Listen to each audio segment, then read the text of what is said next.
नमस्कार साथियों, मैं राजकुमार। आप देख रहे हैं साइंस बाय राजकुमार।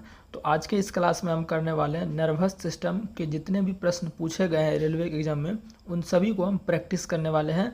और मैं आपको बता देता हूं कि प्रैक्टिस करने से पहले थ्योरी पढ़ना बहुत ही ज़रूरी होता है।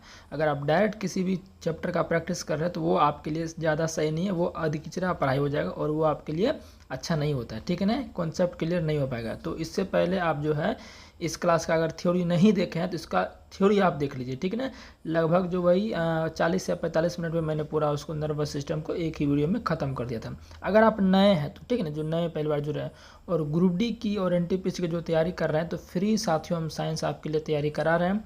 बहुत चीज़ बायोलॉजी हमने पहले स्टार्ट किया आपके लिए, फिजिक्स खत्म करेंगे, केमिस्ट्री खत्म करेंगे, पूरा खत्म करेंगे। रेलवे एग्जाम से पहले साइंस का बिल्कुल टेंशन आपको नहीं लेना। तो जो भी अभी तक साइंस स्टार्ट नहीं किए हैं, है ना, तो आप हमारे प्लेलिस्ट में जाके, प्लेलिस्ट का नाम होगा एनसीईआरटी साइंस बैच, वहाँ से आप जाके अच्छे से स्टडी कर सकते हैं।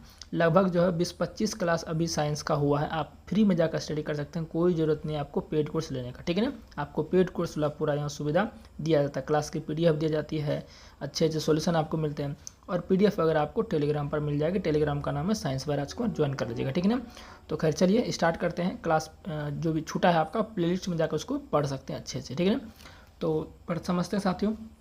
क्वेश्चन नंबर 1 देख सकते हैं, कह रहा है डैश दो न्यूरॉन्स के बीच का स्थान होता है। ये जो प्रश्न हमने लिए हैं ये अपने हाथों से मैं लिखता हूँ और ये प्रश्न सारे आपके प्रीवियस है जो रेलवे में पूछे गए हैं। ठीक है ना, डैश दो न्यूरॉन्स के बीच का स्थान होता है। देखिए मैं आपको इसको चित्र के माध्यम से बताता हूँ। हालांकि मैंने आपको बता दिया था कि दो न्यूरॉन्स के बीच जो गैप होता है उस गैप को क्या बोलते हैं, सिनेप्स बोलते हैं। क्या बोलते हैं, सिनेप्स। जैसे यहाँ पर देखिए मैंने इसके लिए आपको चित्र भी लिया ताकि आपको अच्छे समझ। यहाँ देखिए दो न्यूरॉन्स आपको दिख रहा होगा, ये दो न्यूरॉन्स आपको दिख रहा है ना। इन दोनों न्यूरॉन्स के जो यहाँ पर बीच गैप जो दिख रहा है, देखिए एक न्यूरॉन्स हमारा ये हो गया, एक न्यूरॉन्स हमारा ये हो गया। तो उनके बीच जो गैप यहाँ पर दिख रहा है, इस गैप को क्या बोलते हैं, सिनेप्स बोलते हैं। क्या बोलते हैं, सिनेप्स बोलते हैं। और इसको कभी कभी सूत्र युग्मन भी बोला जाता है, कभी कभी लिख दिया जाता है हिंदी में, इंग्लिश सिनेप्स नाम हुआ, लेकिन कभी कभी इसको सूत्र युग्मन या जंक्शन भी बोल देगा ना, कि दो न्यूरॉन का जो जंक्शन होता है, यानी कि दो न्यूरॉन जो जुड़ते हैं उसको जंक्शन कहते हैं। तो उस जंक्शन का नाम क्या है, सिनेप्स है। समझ गए ना बात को, इसको बात को आपको ध्यान रखना है। ठीक है ना, चलिए तो वही प्रश्न हमारा था यहाँ पर। तो इसका आंसर क्या हो जाएगा, सिनेप्स। मैंने आपको थ्योरी वाले क्लास में भी पढ़ाया। ठीक है, सिनेप्स का क्या होगा, करेक्ट आंसर हो जाएगा। और लाइक वगैरह वीडियो को करते जाना। ठीक है ना, इतनी अच्छी आपको चीज़ें दे रहा हूँ तो लाइक वगैरह में कमी आपको बिल्कुल भी नहीं करना। दो न्यूरॉन के बीच के जंक्शन को क्या कहा है, देखिए वही सवाल है, थोड़ा सा खाली वर्ड को घुमाया है, थोड़ा सा खाली वर्ड को घुमाया, चीज़ें वही कहना चाह रहा है। दो न्यूरॉन के बीच गैप कह लो या जंक्शन कह लो, है ना, सबको हम क्या कहते हैं, एक ही कहते हैं। तो मैंने आपको बोला था इसमें देखिए सिनेप्स आपको कहीं भी नहीं दिख रहा है, लेकिन अगर ये हिंदी में ऑप्शन है, अब चूंकि आप हिंदी मीडियम में दीजिएगा, है ना, तो लेकिन हमेशा सिनेप्स ही लिखा जाता है। लेकिन कभी कभी जो है हिंदी को ऐसा, कभी कभी जो है सिनेप्स को हिंदी में नाम लिख दिया जाता है, तो सिनेप्स को सूत्र युग्मन भी कहते हैं। ठीक है ना, वही बात यहाँ पर है, वही बात साथ यहाँ पर है कि मैंने जैसे बोला ये दो न्यूरॉन है, इन दोनों के बीच गैप जो यहाँ पर दिख रहा है, ये गैप जो दिख रहा है, इस गैप को सिनेप्स भी कहते हैं, सूत्र युग्मन भी कहते हैं। समझ गए ना, क्योंकि देखिए मैंने आपको पूरा चीज़ें बताया तक नहीं बताते, एक बार फिर से मैं आपको बता देना चाहता हूँ। यहाँ देखिए जरा आप साथियों कि ये न्यूरॉन का ये जो पार्ट है, ये वाला पार्ट है, इसको क्या बोले थे हमने, एक्सॉन बोले थे हिंदी में, तंत्रिकाक्ष हमने बोला था। और एक्सॉन का जो एंड वाला पार्ट है, अंतिम सिरा, ये आपका क्या है, एक्सॉन टर्मिनल है। इसको क्या बोलते हैं, एक्सॉन टर्मिनल बोलते हैं। साइनोप्टिक नोब भी इसको बोला जाता है। इसको क्या बोला जाता है, साइनोप्टिक नोब भी बोला जाता है। अब चूंकि सूचना सबसे पहले कहाँ आती है, इस डेंड्राइट में आती है। डेंड्राइट्स आने के बाद सेल बॉडी से होते हुए एक्सॉन तक जाएगी। अब चूंकि ये तो आगे बढ़ना है, दूसरे न्यूरॉन में जाना है। आपको पता होना चाहिए कि हमारे मस्तिष्क में जो है 100 अरब से ज़्यादा भी आपका क्या होता है, आपका न्यूरॉन कोशिका यानी तंत्रिका कोशिका होती है। समझ गए ना। तो ये इन सब का जो आवेग होता है, तंत्रिका आवेग के द्वारा संचरण होता है, नर्व्स इम्पल्स के द्वारा ये आगे बढ़ते जाता है। तो आगे बढ़ेगा, सभी न्यूरॉन में ये ट्रांसफ़र होते रहता है। तो मान चलिए डेंड्राइट्स में आया, फिर सेल बॉडी में आया, इसको सेल बॉडी कहते हैं ना, पूरा मैंने बताया हुआ।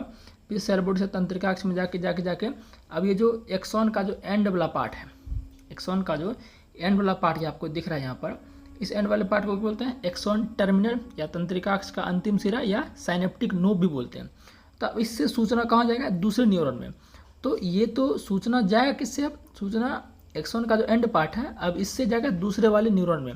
तो दूसरे वाले न्यूरॉन जो जुड़ा रहता है, इस वाला न्यूरॉन और इस वाला न्यूरॉन दोनों जो जुड़ा रहेगा, किससे जुड़ा रहता है, साइनेप्स से। मतलब कि इन दोनों के बीच कुछ ना कुछ यहाँ पर थोड़ा सा गैप होता है। क्या होता है? गैप होता है, थोड़ा सा गैप होता है, माइनर गैप होता है, ज़्यादा नहीं होता। उस गैप को क्या बोलते हैं? साइनेप्स बोलते हैं। और ये साइनेप्स साथियों क्या होता है? ये साइनेप्स दो प्रकार का होता है। क्या होता है साथियों? ये दो प्रकार के साथियों, एक केमिकल साइनेप्स होता है, एक इलेक्ट्रिकल साइनेप्स होता है। तो साथियों केमिकल साइनेप्स है ये बहुत ही ज़्यादा महत्वपूर्ण है, क्योंकि केमिकल साइनेप्स से साथियों आपका न्यूरोट्रांसमीटर जो रिलीज होता है, क्या होता है? न्यूरोट्रांसमीटर आपका केमिकल नामक साइनेप्स से रिलीज होता है, जो कि मैसेज को आगे बढ़ाने में मदद करता है। क्योंकि मैसेज डेंड्राइट से आता है, डेंड्राइट रिसीव करता है मैसेज को, डेंड्राइट्स के बाद सेल बॉडी में, सेल बॉडी से आपका तंत्रिका। अब चूंकि इसको आगे बढ़ाते जाना है, तो आगे जाते आते जब ये एक्सॉन के एंड टर्मिनल पर आ जाएगा, लास्ट वाले टर्मिनल पर, एक्सॉन टर्मिनल पर, तो वहाँ पर सिनेप्स जो यहाँ पर साथियों जो इस वाले न्यूरॉन और इस वाले न्यूरॉन के बीच में जो गैप को सिनॉप्स जो बोल रहे हैं, जंक्शन को सिनेप्स जो बोल रहे हैं, ये सिनेप्स क्या करता है? न्यूरोट्रांसमीटर को रिलीज करता है। और ये न्यूरोट्रांसमीटर एक प्रकार का केमिकल होता है, जो कि साथियों आपके क्या करता है? ये आपका आगे बढ़ाने में मैसेज को, जो नर्व्स इम्पल्स आ रहा है, तंत्रिका आवेग आ रहा है, इसको आगे बढ़ाने में मदद करता है। चीज़ें क्लियर हो पा रही है? वही साथियों यहाँ पर ये बोला जा रहा था, ठीक है ना। चलिए, तो ये क्वेश्चन समझ गए, ये भी आप समझ। तो दो न्यूरॉन के बीच के जंक्शन गैप को क्या कहेंगे? हम कहेंगे इसके सूत्र युग्मन कहेंगे, ठीक है ना। नेक्स्ट क्वेश्चन देखते हैं, और लास्ट में आप जो है कुछ क्वेश्चन का मैं आपको आंसर बोलने के लिए बोलूँगा, तो आप उसको आंसर जरूर करेंगे, ठीक ना। प्रत्येक न्यूरॉन एक साइटोन सेल बॉडी से निर्मित होता है, बिल्कुल सही बात है, जिसमें से कोई छोटी छोटी शाखाएं निकली होती है। उस शाखाएं को क्या कहता है? देखिए, उस शाखा के साथ क्या कहता है? डेंड्राइट कहते हैं। और डेंड्राइट को हिंदी में क्या कहते हैं? दुर्मिका कहते हैं। देखिए, इसकी बात यहाँ पर ये कर रहा है। ये किसकी बात कर रहा है? ये इसकी बात यहाँ पर कर रहा है, इसकी बात ही कर रहा है। देखिए, ये आपका क्या है? एक न्यूरॉन। ये आपका क्या है? पूरा ये एक न्यूरॉन है। तो एक न्यूरॉन में जो शाखा जैसा निकला था, देखिए ये जो निकला है, इसको बोलते हैं शाखा, इसको बोलते हैं डेंड्राइट। क्या बोलते हैं? डेंड्राइट बोलते हैं। इसी के बारे में ये पूछा जा रहा है, और डेंड्राइट के बारे में। और इसको हिंदी में क्या कहते हैं? शाखाएं भी कभी कभी, सिंपल शाखाएं भी बोल देते हैं कभी कभी, या दुर्मिका भी बोलते हैं, ठीक है। तो हमारा आंसर हो जाएगा दुर्मिका, ठीक है। चलिए, तो कहाँ गया क्वेश्चन? क्वेश्चन नंबर कितना था? 3 था। 3 का आंसर क्या हो जाएगा? दुर्मिका हो जाएगा, ठीक है ना। नेक्स्ट बात करते हैं। देखिए, सारा क्वेश्चन पूछा गया रेलवे का। मस्तिष्क भी शरीर का समन्वय केंद्र है। समन्वय का मतलब मैंने आपको बताया था, समन्वय का मतलब क्या था? तालमेल। तो आप देखिए, कुछ क्वेश्चन ऐसे मिलेंगे आपको कि उसमें क्या एकदम लॉजिक टाइप का हो जाएगा, क्या लॉजिक टाइप का। अब इसमें देखिए, आप ये जो क्वेश्चन पूछा है, मस्तिष्क भी शरीर का समन्वय केंद्र है। अब बताइए इस क्वेश्चन का आंसर कैसे दिया जाए? इसको तो आप ऑप्शन से छांट के ही देना पड़ेगा आपको, है ना। मुख्य, अनुपयोगी, वैकल्पिक, द्वितीयक। तो इसको आपको दिमाग से खुद लगाकर ही देना पड़ेगा ऐसे सवाल को। तो मस्तिष्क भी शरीर का समन्वय केंद्र, तो मुख्य मतलब मुख्य केंद्र हो गया ना। हमारे शरीर का मेजर पार्ट हो गया आपका क्या? मस्तिष्क हो गया, जो पूरे शरीर को कंट्रोल करता है ना। तो इस ऐसे सवाल को आपको थोड़ा सोच के ही देना पड़ेगा। तो मुख्य इसका आंसर हो जाएगा, ठीक है ना। मानव मस्तिष्क का ग्राम में वजन कितना होता है? मैंने आपको बताया था कि नहीं बताया था? बिल्कुल बताया था। तो ऑप्शन आप देख सकते हैं, 1800 से 200 नहीं, 1800 तो कभी जाएगा ही नहीं। 120 से 40 गलत बात है। 250 से 300 गलत बात है। 120 सॉरी, यहाँ 1200 होगा, ठीक है ना। 120 यहाँ 1200 ऑप्शन में हमें देना था, तो 120 लिखा गया, कोई बात नहीं। तो आंसर हमारा क्या जाएगा? 1200 से 1400 ग्राम के बीच होता है, ठीक है ना। मैंने आपको थ्योरी में पढ़ाया था कि मानव मस्तिष्क का ग्राम में वजन कितना होता है। ये आपका होता है, एक भाई काम नहीं करता कोई कोई, होता है आपका ये 1200 से 1400, ये 1200 है ना, ये 1200 आपका है। 1200 से 1400 ग्राम ये आपका मानव मस्तिष्क का औसत वजन होता है। मानव मस्तिष्क का मतलब मेल और फीमेल दोनों का बात किया जा रहा है ना। मेल का मैंने आपको बताया था कि नहीं बताया था? और मेल का बताया था कितना होता है? मेल का आपका 1336 ग्राम और फीमेल का 1198 ग्राम, ये औसतन वजन है, ठीक है ना। फीमेल का इतना बताए थे और मेल का आपको इतना हम बताए थे, ठीक है ना। चलिए, अनुमस्तिष्क जिसको क्या बोलते हैं? सेरिबेलम कहते हैं। किसको कहते हैं? अनुमस्तिष्क को सेरिबेलम भी कहते हैं। तो दोनों नाम ये आपको याद रखना है। ये जो सेरिबेलम है, हिंदी तो इसका अनुमस्तिष्क है, कभी कभी सेरिबेलम को डायरेक्ट वो सेरिबेलम ऐसे लिख देता है। इसलिए मैं बोलता हूँ कि हमेशा मैं इस चीज़ को बोलता हूँ अपने क्लास में कि भाई बायोलॉजी की क्लास हम करा रहे हैं, तो इसमें कृपया करके आप हिंदी इंग्लिश दोनों इसका नाम याद रखें। तो सेरिबेलम के बारे में पूछ रहा है कि क्या इसके बारे में सही है। मैंने आपको पूरा बताया, तो आप आसानी से इसको क्वेश्चन को कर सकते हैं जो पढ़ा हुआ है। याददाश्त व भूख नहीं, याददाश्त व भूख तो ये तो आपका क्या बोलते हैं, अग्र मस्तिष्क का पार्ट है, ये तो हो ही नहीं सकता। सोचना ये भी अग्र मस्तिष्क वाला जो पार्ट है वो करता है। सभी अनैच्छिक क्रियाएं और आपका मांसपेशियों के घुमाव नियंत्रण, सभी अनैच्छिक क्रिया ये भी अनुमस्तिष्क का कार्य नहीं है। हालांकि सभी अनैच्छिक क्रिया किसका कार्य है? ये कार्य साथियों मेडुला ऑब्लंगेटा, जिसको मेडुला को मज्जा भी बोलते हैं। मेडुला क्या बोलते हैं, मज्जा भी बोलते हैं, जो अनैच्छिक क्रिया को कंट्रोल करता है। लेकिन वो हमारा प्रश्न यहाँ पर नहीं है, हमारा प्रश्न अनुमस्तिष्क से संबंधित है। तो मैंने आपको बताया था जो सेरिबेलम होता है ये शरीर को कंट्रोल करता है, मांसपेशियों को कंट्रोल करके ये क्या करता है, कंट्रोल करता है शरीर को। तो आपका क्या हो जाएगा, मांसपेशियों के घुमा हुआ नियंत्रण। जैसे मान चलिए अब जब मैंने आपको बोला था जब आप दारू वगैरह पी लेते हैं, अल्कोहल पी लेते हैं, तो आपका सेरिबेलम काम नहीं करता है। जब सेरिबेलम काम नहीं करेगा तो आप सही से चल नहीं पाइएगा। देखते हैं ना जो नशेरी वगैरह होता है, पीने के बाद वो सही से रोड पर चल नहीं पाते, क्योंकि उसका सेरिबेलम जो अल्कोहल उन्होंने ड्रिंक किया उससे उसका सेरिबेलम प्रभावित हो गया है, इफेक्टेड हो गया। अब सेरिबेलम इफेक्टेड हो गया, सेरिबेलम ही मांसपेशी पर कंट्रोल रखता है। मांसपेशी मतलब अब चल रहे हैं तो पैर का मांसपेशी हो गया, हाथ का मांसपेशी हो गया, दिमाग का मांसपेशी हो गया, तो कैसे काम करेगा, सेरिबेलम ही उसको कंट्रोल कर रहा है। सेरिबेलम को ही हम अल्कोहल लेके उसको क्षतिग्रस्त पहुंचा दिए, समझ गए ना। तो हमारा अनुमस्तिष्क से संबंधित ये कार्य हमारा है, मांसपेशियों को घुमा हुआ नियंत्रण। ठीक है, चलिए मानव मस्तिष्क का वजन कितना होता है। देखिए ये चीज़ जो है आप खुद से भी बना सकते हैं। क्यों, मैंने आपको बोला ना कि 1200 से 1400 ग्राम के बीच होता है आपका मानव मस्तिष्क का वजन, और औसतन जो वजन होता है 60 लगभग होता है, एक व्यक्ति का औसतन लिया जाता है। अब इसको ऐसे आप करिएगा ना तो कितना होगा, 60 का 2% तो लगभग कितना 1200 ग्राम आपका हो जाता है। तो ऑब्वियसली बात है, इसको हम ऐसे भी कर सकते हैं। और 60 किलो मानव का वजन होता है ना औसतन, और 8% निकालिए, 60 का अगर 8% निकाल दे तो कितना होगा, 4800 ग्राम हो जाएगा। 4800 ग्राम का मतलब क्या होगा, 4.8 kg हो गया। 4800 ग्राम का भी कहीं होगा तो संभव नहीं है। तो इसको ऐसे भी आप दिमाग लगा के, जिसको याद है ना कि मानव का औसतन मस्तिष्क का वजन 1200 से 1400 ग्राम होता है, उसको ऐसे भी बना सकता है। इसमें कोई जान था ही नहीं प्रश्न में, समझ गए ना। तो ऑप्शन ए करेक्ट हो जाएगा इसका। ठीक है, शरीर के कुल वजन का 2%। निम्नलिखित में से कौन सा अनुमस्तिष्क के बारे में सही नहीं है। देखिए अनुमस्तिष्क यानी सेरिबेलम के बारे में सही नहीं, अभी भी क्वेश्चन वही था अनुमस्तिष्क के बारे में, है ना। तो यह पश्च मस्तिष्क का एक भाग होता है, बिल्कुल सही बात है। मैंने आपको बताया था कि पश्च मस्तिष्क के 3 पार्ट होते हैं, पोन्स, मेडुला ऑब्लंगेटा और आपका सेरिबेलम। तो बिल्कुल सही बात, ये पश्च मस्तिष्क का पार्ट, ये तो सही है। यह मस्तिष्क के पश्च क्षेत्र में स्थित होता है, बिल्कुल सही है। यह मस्तिष्क का काफ़ी छोटा भाग होता है, बिल्कुल सही है। इसको लिटिल ब्रेन भी बोलते हैं हमारे शरीर का, ठीक है ना। और इसमें 3 भाग होते हैं, 2 पार्श्व अनुमस्तिष्क गोलार्ध और एक केंद्रीय। नहीं, ये गलत है, ये ऐसा मैंने आपको कभी नहीं पढ़ाया था। कभी मैंने आपको बोला था कि सेरिबेलम के बारे में कि ये गोलार्ध में स्थित होता है, बोला क्या मैंने आपको, ये तो पीछे होता है ना। तो ये बात ये बिल्कुल गलत बोल रहा है। तो गलत बोल रहा है यानी कह रहा है कौन सा सही नहीं है, तो डी नंबर सही नहीं है। तो अकॉर्डिंग टू हमारा क्वेश्चन जो है, क्वेश्चन के अनुसार हमारा ऑप्शन क्या होगा, डी होगा, समझ गए ना। चलिए स्वैच्छिक कार्यों के लिए सुनिश्चित अंग विन्यास, निर्वहन और शरीर का संतुलन बनाए रखने के डेस, वही बात होगी यहाँ पर। स्वैच्छिक कार्य मतलब अपने इच्छानुसार। स्वैच्छिक कार्य का मतलब क्या हो गया, अपने इच्छानुसार, वॉलंटरी एक्शन। शरीर का संतुलन कौन करेगा भाई, कितना बार तो बोल दिए, सेरिबेलम करेगा, अनुमस्तिष्क करेगा, ठीक है ना। ज़्यादा कुछ जाना ही नहीं है, पहले मैंने आपको बोल दिया कि जो पूरा जो बॉडी का कंट्रोल करेगा वो आपका अनुमस्तिष्क करता है, मांसपेशियों पर कंट्रोल, क्योंकि आपका मन है हाथ को घुमाना है, पैर को दौड़ाना है, तो इस सब पर कंट्रोल अनुमस्तिष्क ही यहाँ पर ऑर्डर देता है आपको, है ना, क्या करना नहीं करना। अब जब अल्कोहल पी लीजिएगा तो अनुमस्तिष्क आपका प्रभावित हो जाता है, उस समय आपका मांसपेशी सही से काम नहीं करता है, ठीक है। चलिए मानव मस्तिष्क का कौन सा हिस्सा बुद्धि, स्मृति और भावनाओं का केंद्र होता है। तो कितना ललन टॉप क्वेश्चन है भाई, क्या हो जाएगा इसका आंसर, सेरिब्रम। और सेरिब्रम किसका पार्ट है, ये पार्ट है फोर ब्रेन का, जिसको हिंदी में अग्र मस्तिष्क भी कहते हैं, और सेरिब्रम को हिंदी में प्रमस्तिष्क कहते हैं। समझ के बात को ना।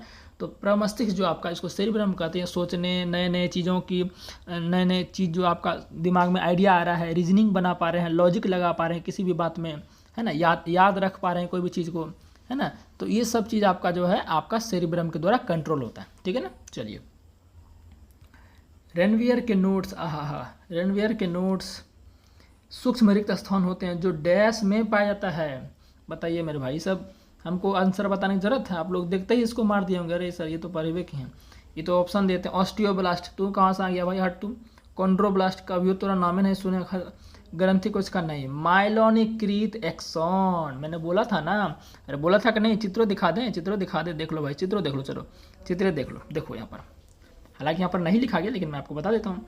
देखिए ये जो आपका शीत, इसको माइलिन शीत बोलते हैं कि नहीं, इसको माइलिन शीत बोलते हैं। और इस माइलिन शीत के बीच में एक गैप दिख रहा है, इसी को तो बोलते सर रेनवियर के नोट्स, इसी को तो बोलते हैं रेनवियर के नोट्स। और आपने ये भी बताया था कि जो तंत्रिका आवेग जो इधर से यानी मैसेज जो आ रहा है, माइलिन शीत क्या करता है, इसको माइलिन शीत मैसेज को फास्ट यानी कि मैसेज को ज़्यादा तेज करता है, मतलब कि जल्दी जल्दी उसको भेजता है। और मैसेज का संचरण कैसे होता है, एक नोड इस नोड से इस नोड्स पर कूदक आएगा, इस नोड्स पे इस नोड से कूदक कर आएगा, इस तरह से आगे बढ़ते रहता है मैसेज, ठीक है ना। तो सर ये तो माइलिन शीथ का पार्ट है, कितना हल्का क्वेश्चन था और हमको ये फालतू सब ऑप्शन दे के फंसा रहा था, ठीक है ना। तो अकॉर्डिंग टू क्वेश्चन मेरे भैया जी कहाँ गया ये 11 था ना, तो इसका आंसर क्या हो जाएगा, माइलोनिक रथ 100, ठीक है। चलिए समझ पा रहे हैं उम्मीद है। निम्नलिखित में से कौन मानव मस्तिष्क का वह हिस्सा कौन सा है जिसमें विचारों का संग्रह होता है, वही बात हो गया, जो नए नए विचार आते हैं, याद रख पाते हैं किसी भी चीज़ को, लॉजिक लगा पाते हैं, चेतना है ना, इन सब चीज़ों का जो केंद्र होता है यानी कि कंट्रोल होता है, इस सब चीज़ पर किसका कंट्रोल होता है, हमारे सेरिब्रम का कंट्रोल होता है, जिसे हिंदी में प्रमस्तिष्क कहते हैं। और ये किसका पार्ट है, ये अग्र मस्तिष्क का पार्ट है, फोर ब्रेन का पार्ट है। तो भाई देखो अब यहाँ पर इसका एग्जैक्ट आंसर होना चाहिए सेरिब्रम, लेकिन सेरिब्रम ऑप्शन में नहीं है। तो हमें तो पता है सर सेरिब्रम जो है फोर ब्रेन का ही पार्ट है, यानी अग्र मस्तिष्क का पार्ट है, अग्र मस्तिष्क हम मार देंगे, ठीक है ना। चलिए डैश मस्तिष्क का सोचने वाला मुख्य भाग, वही बात क्वेश्चन आ गया, फिर से क्या होगा इसका अग्र मस्तिष्क होगा, ठीक है ना। परमस्तिष्क होना चाहिए लेकिन परमस्तिष्क दिया ही नहीं है, तो परमस्तिष्क किसका पार्ट है, अग्र मस्तिष्क का पार्ट है, ठीक है ना। चलिए इनमें से कौन से अंग में मानव शरीर का थर्मोस्टेट यानी तापमापी निहित होता है। देखिए हाइपोथैलेमस के बारे में मैंने आपको बताया था, हाइपोथैलेमस तापमान, भूख नियंत्रण, प्यास, जैसे आपको भूख लग गया तो आपको कैसे पता चलता है भूख लग गया, ये हाइपोथैलेमस के द्वारा कंट्रोल होता है। आपको गर्मी लग रही है कैसे महसूस होता है, हाइपोथैलेमस के द्वारा। प्यास लग रहा है, ये सब चीज़ आपको हाइपोथैलेमस के द्वारा कंट्रोल होता है, ठीक है ना, मैंने आपको बताया। तो ताप पूछ रहा है तो तापमान, ये सब आपका हाइपोथैलेमस, ठीक है। चलिए निम्नलिखित में से कौन सा ऐच्छिक क्रिया नहीं है, अब बता दीजिए आप। ऐच्छिक अनैच्छिक ये सब आपको खूब पढ़ा चुके हैं, जब से बायोलॉजी आपको पढ़ा रहे, सब वर्ड कितना बार आया, ऊतक चैप्टर पढ़ा रहे थे, कोशिका चैप्टर पढ़ा रहे थे, कितने बार ये सब चैप्टर, ये सब पॉइंट जो आपका आया ऐच्छिक अनैच्छिक। ऐच्छिक मतलब सर जो ऐच्छिक माने इच्छा, ऐच्छिक माने इच्छा, वॉलेंट्री एक्शन इंग्लिश में बोलते हैं। तो जो अपने इच्छा अनुसार कर सकते हैं उसे ऐच्छिक क्रिया बोलेंगे, और जो अपने इच्छा अनुसार नहीं कर सकते हैं उसे अनैच्छिक क्रिया बोलेंगे, सीधी सी बात है।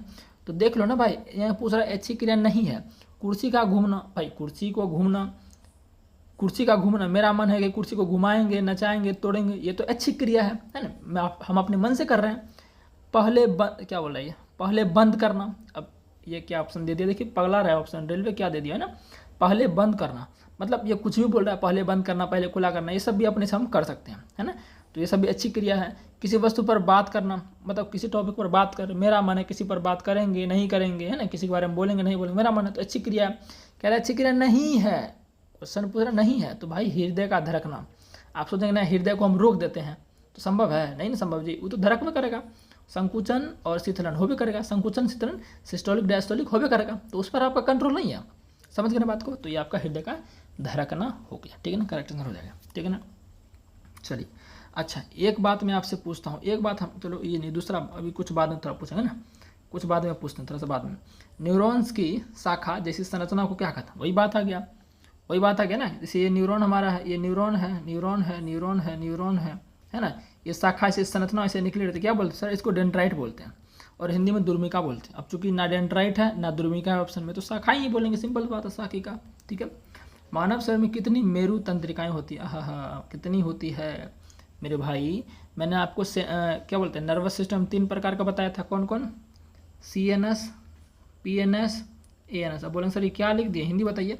CNS माने केंद्रीय तंत्रिका तंत्र, सेंट्रल नर्वस सिस्टम, PNS माने पेरिफेरल नर्वस सिस्टम, परिधीय तंत्रिका तंत्र, ANS का मतलब ऑटोनोमस नर्वस सिस्टम, स्वायत्त तंत्रिका तंत्र, ठीक है।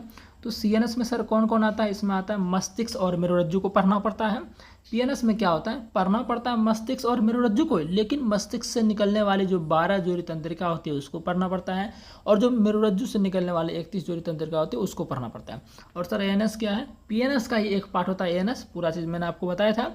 और इसमें क्या होती है, 2 प्रकार की क्रिया होती है, एक अनुकंपी क्रिया सिंपैथेटिक, एक पैरासिम्पैथेटिक, ठीक है, पूरा मैंने आपको कराया था। तो पूछ क्या रहा है, मेरु तंत्रिका, मेरु तंत्रिका किसे कहते हैं सर, कुछ नहीं, मेरुरज्जु से स्पाइनल कोड से निकलने वाली तंत्रिकाएं को मेरु तंत्रिकाएं कहते हैं, जो कि 31 जोड़ी होती है, करेक्ट सर 31 जोड़ी, बात क्लियर है। मस्तिष्क का कौन सा हिस्सा सांस लेने को नियंत्रित करता है। तो भाई सांस लेना क्या है, आप चाहोगे नहीं हम सांस सर हम अपना महीना मेरा सांस लेंगे कि नहीं लेंगे, तो भाई ठीक है, कोई व्यक्ति है जो कि 1 मिनट तक सांस को रोक सकता है, लेकिन 1 मिनट से ज़्यादा तो नहीं रोक सकता ना, है उससे ज़्यादा तो नहीं रोक सकता ना। तो सांस लेना ये सब हो गया हमारा इनवॉल्यूंटरी रिएक्शन, यानी कि ये जो हमारा है अनैच्छिक प्रक्रिया है, क्या है, अनैच्छिक प्रक्रिया है। तो अनैच्छिक प्रक्रिया कौन कंट्रोल करता है, कौन कंट्रोल करता है, मेडुला ऑब्लंगेटा। अब चूंकि मेडुला है भी नहीं के ऑप्शन में, तो मेरे भाई मेडुला को ही हिंदी में मज्जा कहते हैं, ठीक है ना, मज्जा करेक्ट आंसर है। घ्राण ग्राही की डैश की अनुभूति में सहायक होता है। सर ये घ्राण का मतलब क्या हुआ, घ्राण का मतलब होता है सूंघना, घ्राण का मतलब है सूंघना, ग्राही मने रिसीव करना, ग्राही मने रिसेप्टर, रिसीव करना। तो सूंघना, जिसे सूंघना, सूंघते हैं हम जो है, किससे सूंघते हैं, कोई चीज़ का अच्छा सुगंध आ रहा है, गंदा सुगंध आ रहा है, बेक अच्छा खराब जो भी आ रहा है सुगंध, तो कैसे पता चलता है आपको। सर ये तो सिंपल सी बात है, हमें नाक से पता चलता है। किससे पता चलता है, नाक से पता चलता है। तो घ्राण ग्राही डैश की अनुभूति में सहायक होता है। तो घ्राण ग्राही साथियों किससे प्राप्त होगा, ये गंध यानी सूंघना, गंध का पता चलता है घ्राण ग्राही। और घ्राण ग्राही कौन होता है, ये आपका नाक होता है। कौन होता है, नाक होता है। चीज़ों क्लियर है। एक बात मैं आपको बता देता हूँ, 5 प्रकार के साथियों आपके संवेदी अंग होते हैं। ये देखिए 5 प्रकार क्या होते हैं आपके संवेदी अंग, 5 प्रकार के संवेदी अंग होते हैं। संवेदी अंग का सर मतलब क्या है, संवेदी अंग का मतलब क्या है, जो कि साथियों चीज़ों को महसूस करा सके, में चीज़ों को महसूस करा सके, उद्दीपन का महसूस करा सके।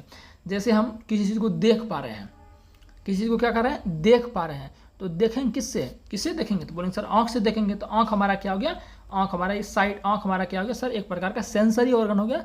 आपका कह सकते हैं कि आँख हमारा क्या हो गया, सेंसरी ऑर्गन एक प्रकार का हो गया, ठीक है, जिससे हम देख सकते हैं। सर किसी चीज़ को सूंघ पाएंगे, जैसे घ्राण ग्राही था, घ्राण ग्राही मतलब कौन हो गया, घ्राण ग्राही आपका नाक हो गया, घ्राण ग्राही कौन हो गया, नाक हो गया। जैसे हम सूंघने में किसी गंध को पता कर सकते हैं, अच्छा गंध, बुरा, जो भी मीठा खट्टा, अरे मीठा खट्टा गंध थोड़ी होगा, फ्लो में बोला जाता है। तो सूंघने में किसी चीज़ का गंध पता करने में साथियों हमें स्मेलिंग में हमें मदद करता है कौन, आपका सेंसरी ऑर्गन नाक, ठीक है ना। अब बात करें सुनने में, सुनने की बात करें तो वो हियर यानी कि सुनने में कौन मदद करेगा। बात करें टेस्ट, टेस्ट कैसे पता चलेगा, टेस्ट पता चलेगा जीभ से, किससे, जीभ से। तो जीभ आपका संवेदी अंग हो गया। और बात करते हैं किसी भी चीज़ का, कोई भी चीज़ गर्म है, ठंडा है, कैसा है, ये कैसे पता चलेंगे, स्पर्श करके यानी कि त्वचा। तो टच यानी कि साथियों 5 प्रकार के सेंसरी ऑर्गन होते हैं, आपको ध्यान रखना। मैंने चित्र में दे दिया है, PDF भी इसका दे दूंगा, ठीक है ना। चलिए, तो घ्राण ग्राही पूछ रहा था, तो घ्राण ग्राही कौन होता है, नाक होता है। कहाँ गया भाई, घ्राण ग्राही डैश की अनुभूति में, तो घ्राण ग्राही किसका फीलिंग देता है, तो सूंघने का फीलिंग देता है, गंध। चलिए, मानव मस्तिष्क का कौन सा भाग उल्टी की अनुच्छिक क्रिया को, अनैच्छिक होगा, उल्टी की अनैच्छिक क्रिया को नियंत्रित करता है। उल्टी लेना, सांस उल्टी होना, उल्टी, आप उल्टी को रोक पाएंगे, अरे भाई उल्टी आपको आ रहा है तो उल्टी को रोक पाएंगे, तो नहीं सर नहीं रोक पाएंगे, उल्टी सब अनैच्छिक क्रिया है। सांस आप रोक पाएंगे नहीं, हृदय का गति रोक पाएंगे नहीं, रोक पाएंगे। तो ये सब क्या है, अनैच्छिक क्रिया। और अनैच्छिक क्रिया पर कंट्रोल किसका सर, मेडुला ऑब्लंगेटा का। लेकिन मेडुला ऑब्लंगेटा नहीं है, मेडुला ऑब्लंगेटा नहीं है तो क्या मारेंगे, तो सर हम जानते हैं कि मेडुला ऑब्लंगेटा, पोन्स, सेरिबेलम, ये सब पार्ट जो होता है ना किसका होता है पता है, पश्च मस्तिष्क का। तो पश्च मस्तिष्क मारेंगे, 20 का B हो जाएगा, ठीक है ना। चलिए, निम्नलिखित में से कौन सी तंत्रिका तंत्र की मूलभूत संरचनात्मक एवं क्रियात्मक इकाई है, तो ये न्यूरॉन हो जाएगा, इसमें ज़्यादा दिमाग आपको नहीं लगाना, ठीक है ना। अच्छा एक बात मैं और आपको बता देता हूँ साथियों, न्यूरॉन्स जो है ना, इसका तो दूसरा नाम तंत्रिका कोशिका है ही, प्लस में साथियों इसको स्नायु कोशिका भी कभी कभी बोलते हैं। क्या बोलते हैं, स्नायु कोशिका भी कभी कभी इसको बोलते हैं। तंत्रिका कोशिका को न्यूरॉन्स भी बोलते हैं और कभी कभी स्नायु कोशिका भी बोलते हैं। इनकी कभी कभी दिखा जाता है, ऑप्शन में लिखा जाता है स्नायु कोशिका, तो उसमें कन्फ्यूज होते हैं, अरे हम तो न्यूरॉन्स पर यहाँ स्नायु कोशिका कैसे आ गया, ठीक है ना। तो याद रखना है, निम्नलिखित में से कौन सा न्यूरॉन का हिस्सा नहीं है, न्यूरॉन का हिस्सा कौन सा नहीं है, कोशिका का है जिसको सेल बॉडी कहते हैं सर, ये तो है। तंत्रिका जिसको एक्सॉन बोलते हैं, ये भी सर है। शाखिका जिसको डेंड्राइट बोलते हैं, ये भी है। ये शंकु कहाँ से है, शंकु साथियों ये आँख का हिस्सा होता है। शंकु एक प्रकार का कोशिका जो आँख में पाया जाता है, तो ये हमारे न्यूरॉन का हिस्सा नहीं है, ठीक है। निम्नलिखित में से क्या तंत्रिका तंतुओं से बना होता है जो प्रतिवर्ती क्रियाओं के बीच मध्यस्थता करता है और आवेगों को मस्तिष्क तक और मस्तिष्क से विभिन्न भागों तक पहुंचाता है। देखिए यहाँ पर वर्ड आ गया प्रतिवर्ती क्रियाओं, तो मेरे भाई प्रतिवर्ती क्रिया मतलब रिफ्लेक्स एक्शन। मैंने आपको कल बताया था कि नहीं, रिफ्लेक्स एक्शन को कौन कंट्रोल करता है सर, स्पाइनल कॉर्ड मेरुरज्जु कंट्रोल करता है। प्रतिवर्ती क्रिया क्या होता है, किसी भी चीज़ के प्रति हम जो तुरंत जितना फास्ट हो सके उतना जल्दी उसके प्रति हम अनुक्रिया करते हैं, उस प्रोसेस को हम क्या करते साथियों, प्रतिवर्ती क्रिया करते हैं। और प्रतिवर्ती क्रिया आपका ये मेरुरज्जु कंट्रोल करता है। तो क्या हो जाएगा इसका आंसर, मेरुरज्जु इसका आंसर हो जाएगा, ठीक है ना। मेरुरज्जु स्पाइनल कॉर्ड आंसर हो जाएगा, ठीक है। चलिए, क्रियाएं डैश द्वारा नियंत्रित होती है, वही बात आ गया यहाँ पर है। अनैच्छिक क्रिया वाला जैसे बात आ गया तो आपका क्या होगा, मेडुला ऑब्लंगेटा ही होगा। लेकिन मेडुला ऑब्लंगेटा ऑप्शन में दिख रहा है क्या आपको, नहीं दिख रहा है, नहीं दिख रहा है ना।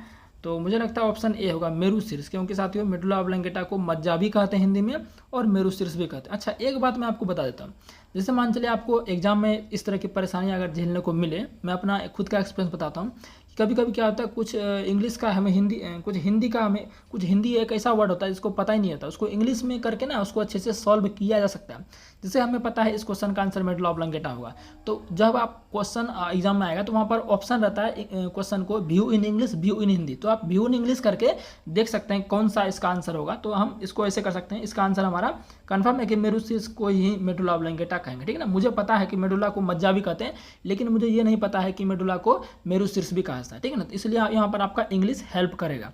तो मेडुला ऑब्लंगेटा को मेरुशीर्ष भी कहा जाता है, ठीक है ना, इस बात को आपको ध्यान रखना। बाकी मैं आपको बताएं कि कुछ भी चीज़ अलग करना है, हिंदी थोड़ा सा टफ टाइप का है तो उसको व्यू इन इंग्लिश कर लीजिएगा, आसानी से क्वेश्चन का ही छूटेगा आपको, ठीक है ना। ये मैं आपको तरीका बता रहा हूँ। तो मेडुला ऑब्लंगेटा को यहाँ पर मेरुशीर्ष भी कहा गया, ठीक है ना। चलिए, न्यूरॉन के किस भाग में सूचना प्राप्त होती है? देखो कैसा क्वेश्चन आ गया, मैंने क्या बताया था, सबसे पहले डेंड्राइट में जाएगा सूचना, डेंड्राइट से फिर सेल बॉडी में, सेल बॉडी से एक्सॉन में, एक्सॉन से एक्सॉन टर्मिनल में, उस तरह से फिर आगे आपका आगे न्यूरॉन में जाएगा। तो आंसर क्या होगा इसका? डेंड्राइट हो जाएगा, ठीक है ना। चलिए, अंतःग्रहण, देखिए अंतःग्रहण, सिनेप्स, सिनेप्स को मैंने क्या बोला था? सूत्रयुग्मन बोला था कि नहीं बोला था? सर बोले थे, आप बिल्कुल बोले थे। और सिनेप्स को यहाँ अंतःग्रथन भी बोला जाता है। तो सिनेप्स वह बिंदु है जिससे तंत्रिका का उपयोग, जिसमें तंत्रिका डैश आवेग गुजरता है, यानी कि एक न्यूरॉन से दूसरे न्यूरॉन में। तो सिंपल क्वेश्चन है, सिनेप्स से क्या होता है? सिनेप्स दो न्यूरॉन के बीच का गैप है, तो पहले वाले न्यूरॉन से दूसरे वाले न्यूरॉन में मैसेज जाएगा, तो एक न्यूरॉन से दूसरे न्यूरॉन में, तो काफ़ी इजी था। हाँ, तो आपका टोटल जो है कितना क्वेश्चन था? 26 क्वेश्चन था, ठीक है। 26 ही साथियों आपका क्वेश्चन था, ठीक है ना। तो उम्मीद है ये क्लास आपको अच्छा लगा होगा। हमने आपसे एक भी क्वेश्चन नहीं पूछा, कोई बात नहीं, नेक्स्ट क्लास में पूछ लेंगे। तो ये आपको क्लास अच्छा लगा हो तो चैनल को सब्सक्राइब, लाइक वगैरह कर देना है, और आपका कितना सही हुआ ये भी हमें बताइएगा। मिलते हैं नेक्स्ट किसी क्लास में। एंडोक्राइन सिस्टम अब हम पढ़ें, कौन सा? Endocrine system.